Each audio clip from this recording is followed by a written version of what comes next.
Hey there. Something I wanted to share. Now Naaman, captain of the army of the king of Aram, this is 2 Kings chapter 5, was a great man with his master and highly respected, because by him the Lord had given victory to Aram. The man was also a valiant warrior, but he was a leper. Now the Arameans had gone out in bands and had taken captive a little girl from the land of Israel, and she waited on Naaman's wife. She said to her mistress, I wish that my master were with the prophet who is in Samaria. Then he would cure him of his leprosy. Naaman went in and told his master, saying, Thus and thus spoke the girl from the land of Israel. Then the king of Aram said, Go now, and I will send a letter to the king of Israel. So he departed and took with him 10 talents of silver, and 6,000 shekels of gold, and 10 changes of clothes. He brought the letter to the king of Israel, saying, And now as this letter comes to you, behold, I have sent Naaman my servant to you, that you may cure him of his leprosy.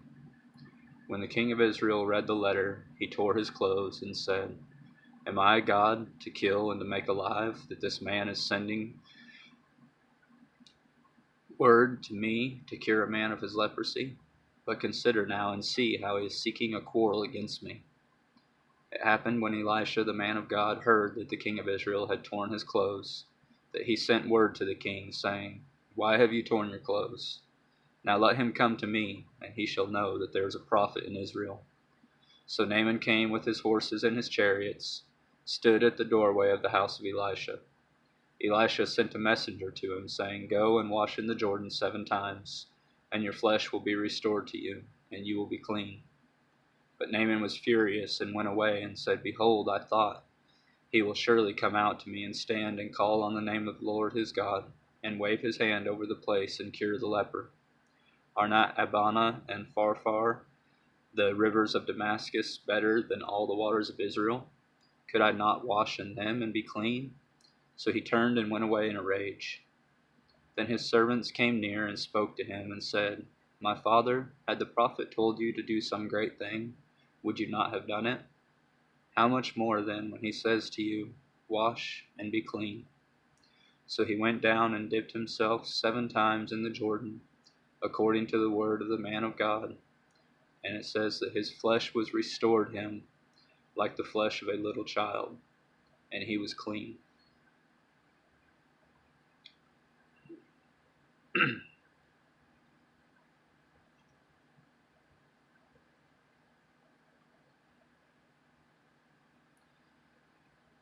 think I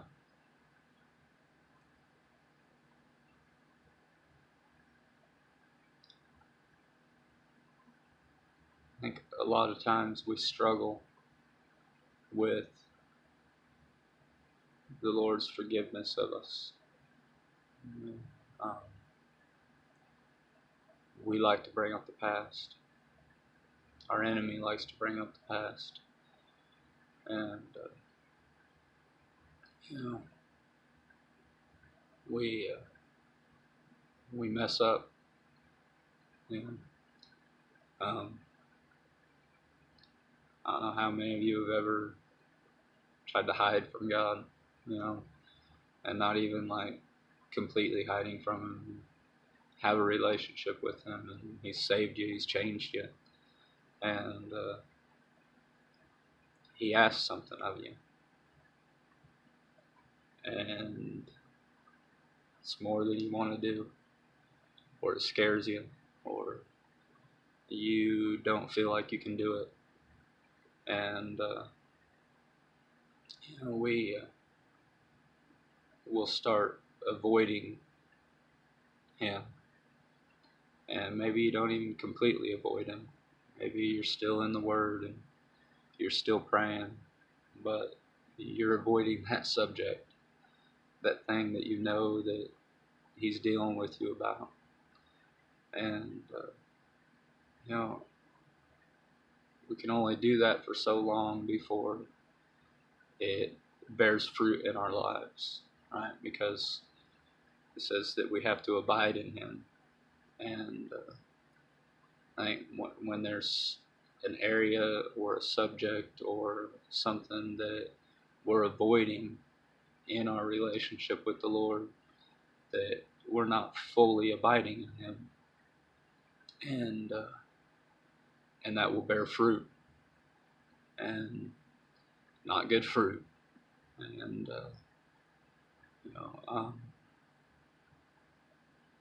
I've been struggling with stuff, and you know, I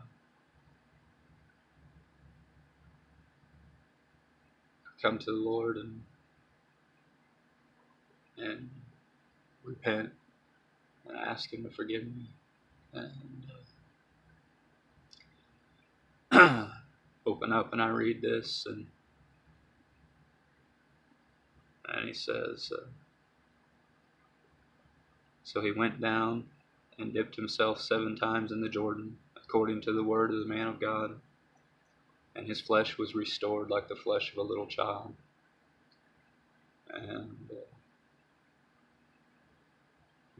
I want to earn something,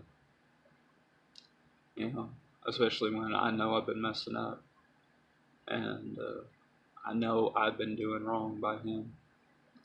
So I come to Him and I'm sorry and I repent, and then I don't know what do I got to do? What can I do? And when we're truly repentant, and He tells us we're forgiven, we're forgiven. It's done. It's in the past, and He restores our flesh like the flesh of a little child, and we're clean. And that 7 times makes me think of there in the New Testament when the disciples ask Him, how many times am I supposed to forgive my brother? And He says, until 70 times 7, until it's complete, until it's done. And I believe in victory in Jesus. I believe in living a holy life and being fully committed to the Lord, and walking this thing out in truth and humility and in holiness, like He asks us to, like He commands us to. And there's only one way that we can ever possibly try to do that, and that's by abiding in Him.